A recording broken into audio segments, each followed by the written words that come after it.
Good morning, John. Good morning, son. How are you? Pretty good. How about you? Just fine. Yes. Well, first, on behalf of all our students, faculty, staff, alums of Edwardson School of Industrial Engineering, I want to share my deepest gratitude for your significant, gift, to our school. Well, thank you very much. It's a pleasure to be able to do that, and it's always fun to come back to Purdue. It's okay. So I'm going to ask you a few questions, John. Okay. So what inspired to make this significant gift to Purdue IE, and why now? Why now?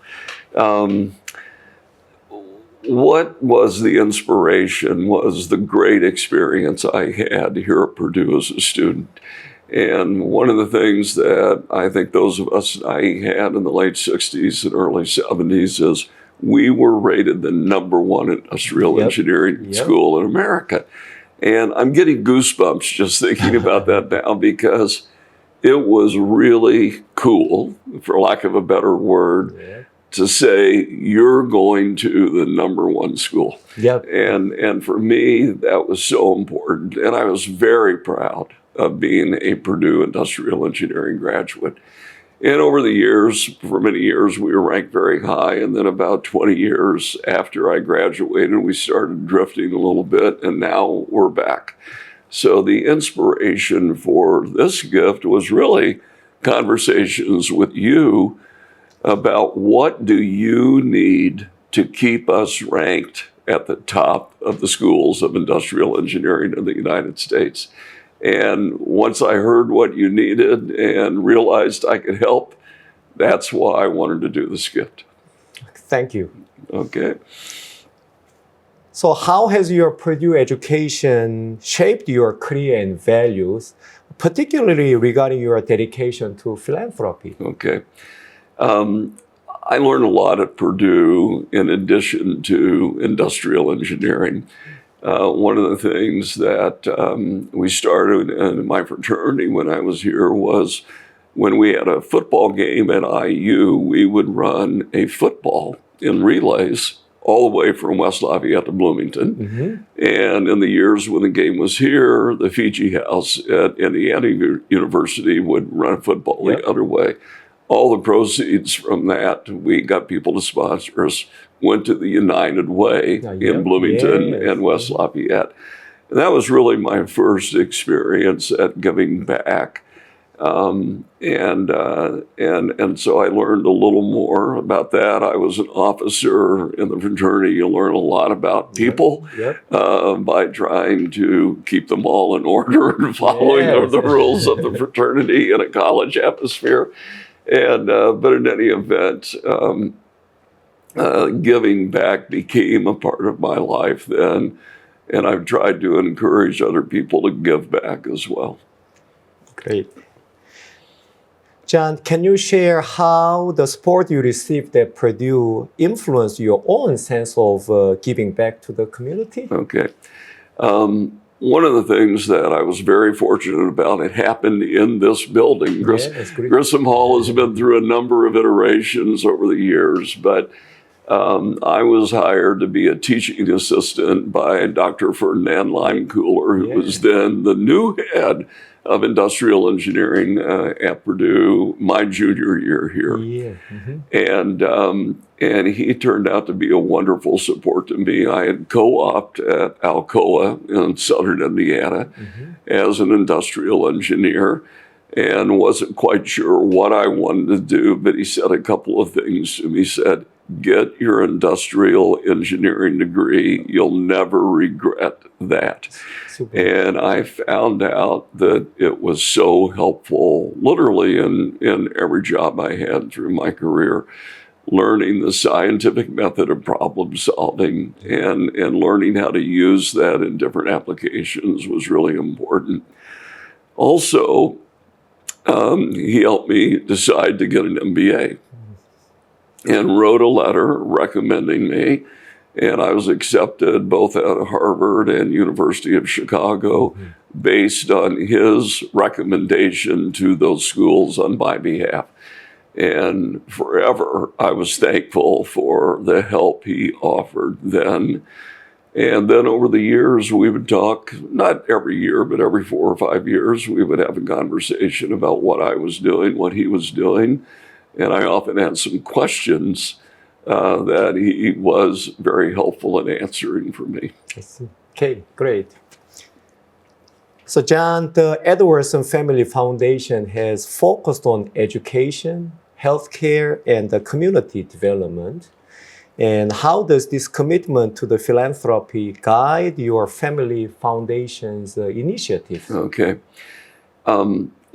What we have focused on in those 3 categories, health, which includes feeding people, housing, which has been based around Habitat for Humanity and doing work with it over the years.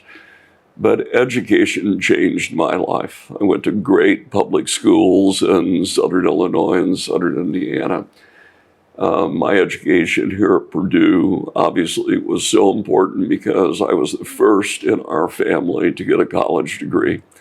So that first gen, I don't think we were called first gens then, but now that's the name everyone uses, was it was a life changer. And so for me, giving other children the opportunity to get a college degree can just change the trajectory of their lives. So that's been very important to me. But I do a lot of work statewide in Illinois now. I founded and now co-chair a group called Advance Illinois, and we are advocates for better public school education statewide in Illinois.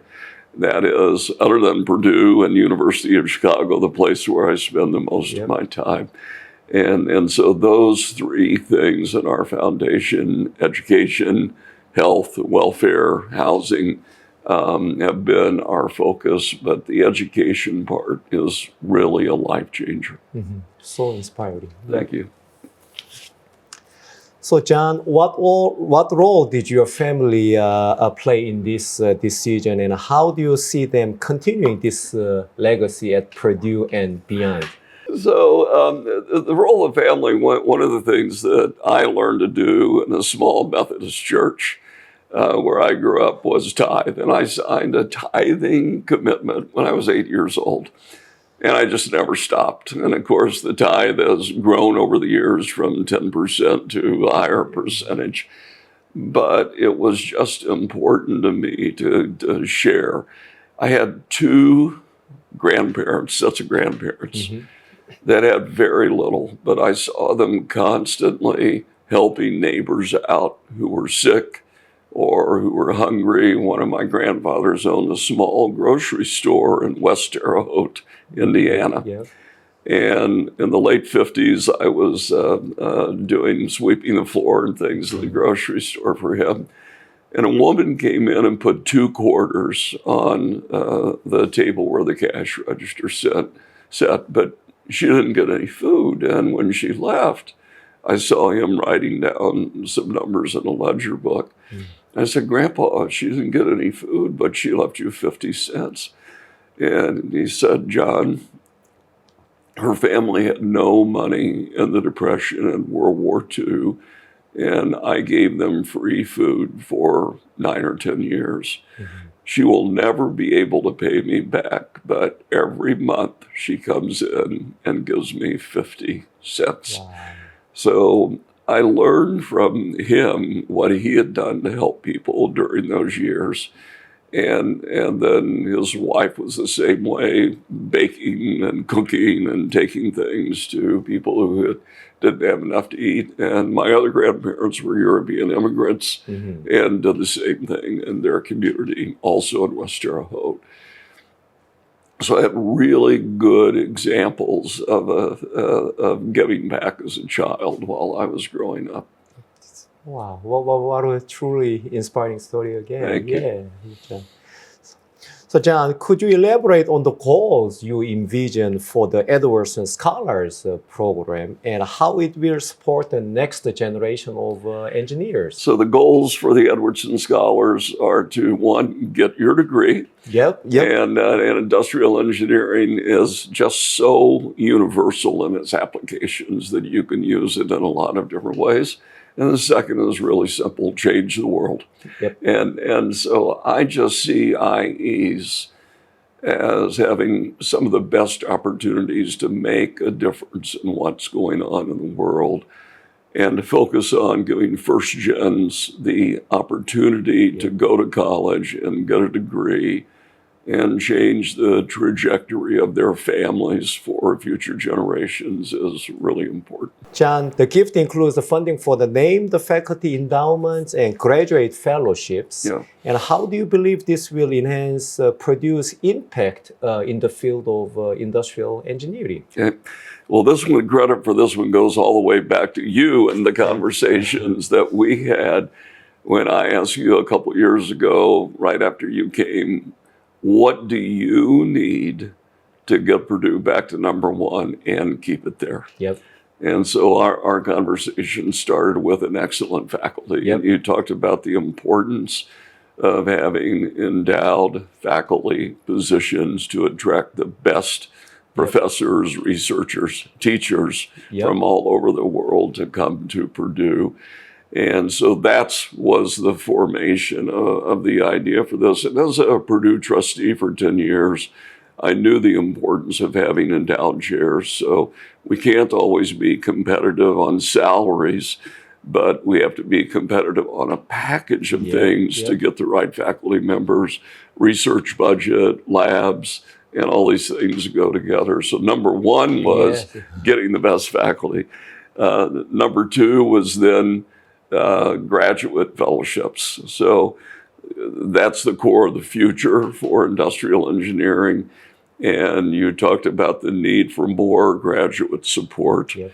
And so at that level, for me, the focus was get the best and brightest students from all over the world who want to come to Purdue to get a master's or PhD. And then was the one after that was scholarships. And I've always focused until this particular scholarship on scholarships for the kids with the best grades and the best SAT or ACT scores. And I kept thinking about, okay, is that the right way to go for what I want to do in scholarships? Because there are usually more scholarships available for those students. Not that I want to sacrifice any quality and all, but I want to specifically look for first-gen students who can still do well in Purdue engineering and give them a chance to come and get their first family's degree. Yep. This gift will for sure allow us to attract and retain top faculty, top PhD students, as well as to give opportunity to many first-gen undergraduate students. Yes. Thank you. You're welcome. Okay, John, Purdue IE has consistently ranked among the top programs.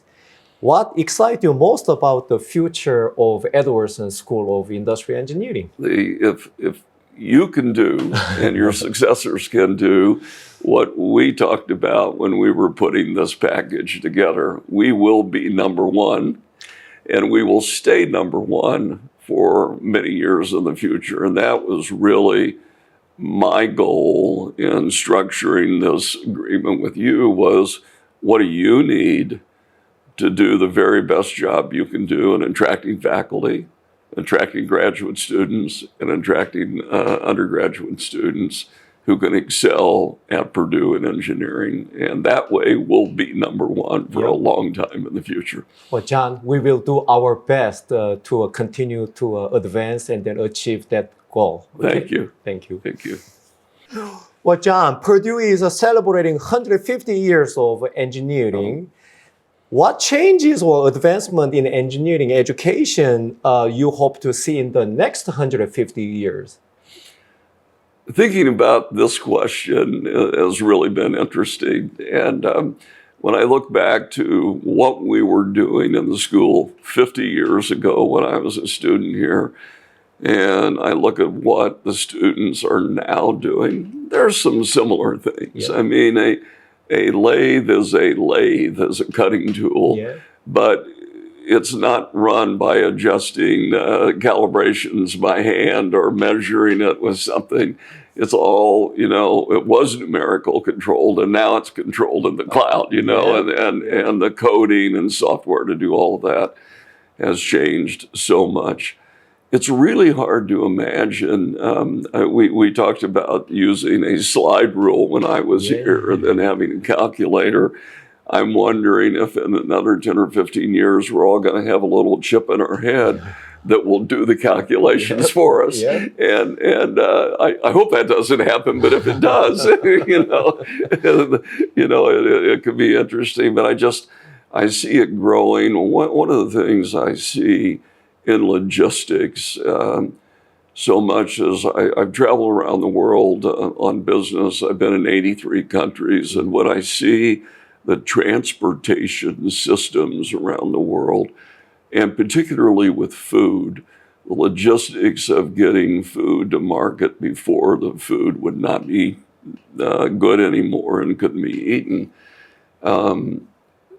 There's so much more to do there around the food. There's things that we can do to help move things to market more quickly so they can be useful to people.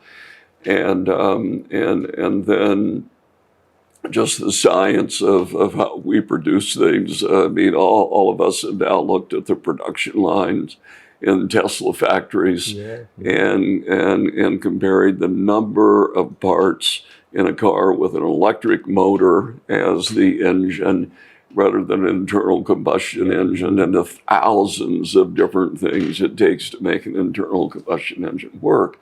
Changes are formidable that are coming, and they really do simplify things as long as we can produce the electricity to run them. But I just see more and more activities, and industrial engineering will be in the middle of those. And then I think the human-machine interface, we're at the core of that in so many ways in industrial engineering, and how that will change over the years, and how we communicate with machines, how we program machines, and all those, and IE is where it's at in many of these areas. So John, so the two things that I want to mention, so we just launched a new master program in logistics systems engineering. That's very well aligned with the logistics that you mentioned. And also, I'm proud that we have the strongest human factors, program, right, in the country. And because of the growth and the importance of the AI and human interaction, AI automation, interaction and integration that you touched on, that's actually well aligned with our strength in our program. So John, your contribution have supported several initiatives at Purdue, including the Women in Engineering program. Why do you see diversity in engineering as a priority? Women in engineering became a lot more important to me when Linda Katehi and Leah Jameson were the John Edwardson Dean of Engineering at Purdue. I also have 3 daughters, and one of the things I wanted for all of my daughters, none of them became an engineer, but I wanted them to have equal opportunity in whatever field they chose. And that as a woman, it wouldn't hurt them in any way to be successful in what they wanted to do. So for me, the Women in Engineering program was natural. I was closely aligned with and met regularly with 2 female deans of engineering, and Leah Jameson in particular kept talking to me about women in engineering, and that was important to me.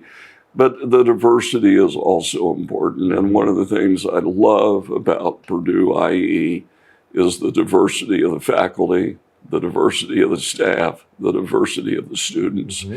And one of the things I learned in business over the years in solving significant problems in business was to include a lot of people with different perspectives.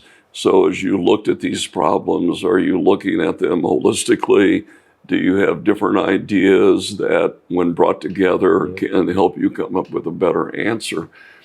And so for me, excluding half of the world, from engineering, which was done for many, many years. There just weren't very many women in engineering, but then also excluding different people from different backgrounds. You just come up with better answers. Yep. And what I like about Purdue is it's the place where the smartest people in the world want to come. Yep. And that just helps us come up with better solutions to the problems that we face in the world. I see. So, John, you would be pleased to hear that our student leaders established a new student chapter called WISE, Yeah. Women in Industrial and Systems Engineer. Yeah. And the student leaders established that the society. And the following semester, when I look at their leadership team, they have more than 10 leaders in the society. Wow. And many of them, they recently attended the National SWE Conference, Society of the Women Engineers, I think held in Chicago. Yeah. So, yep. And we have two particularly successful engineers very active at Purdue today. One is the chief executive of Cummins Engine, yes, and the other is the chief executive of Pacific Gas and Electric. Her name is Patty Poppy, and she's an industrial engineer. Yes. And so it's been great fun for me to watch the scholarship dinner the other night. Half of the scholarship recipients, or maybe more than half, were females. And I think of the first 8 or 9, 6 or 7 were females. That was more women than I had in any class in an engineering at Purdue during my 4 years here. So it has really changed. And we're seeing more and more women enter the field of engineering. And then our new Dean of the Honors College, Yes. Dr. Felisa Higgins, Right. is also our Purdue IE alum. Yes, right? she is. Yes. So, John, what would you say to fellow Purdue alum who are considering giving back? And how do you see alumni sport influencing Purdue's future? I think there's a great opportunity in the endowed faculty professorships to have more support from alumni. And the reason they should consider doing it is if Purdue changed their life as much as it changed my life, and you look back to the things that were good that happened for you, and if you have the financial capability and wherewithal to offer that same opportunity to somebody else and give them a life-changing opportunity, there's nothing or not too many things that can give you more satisfaction than being able to do that. And so I would just encourage our alumni to think about the impact that Purdue had and how can they be helpful to some other young person in making the same thing happen for them. Okay, great, thank you. So, John, how do you see the Edwardson Family Foundations evolving in its approach to philanthropy in education? So, over the years, we've kind of broadened the things that we do in education, and I talked a little bit earlier about public policy and funding education in the state of Illinois.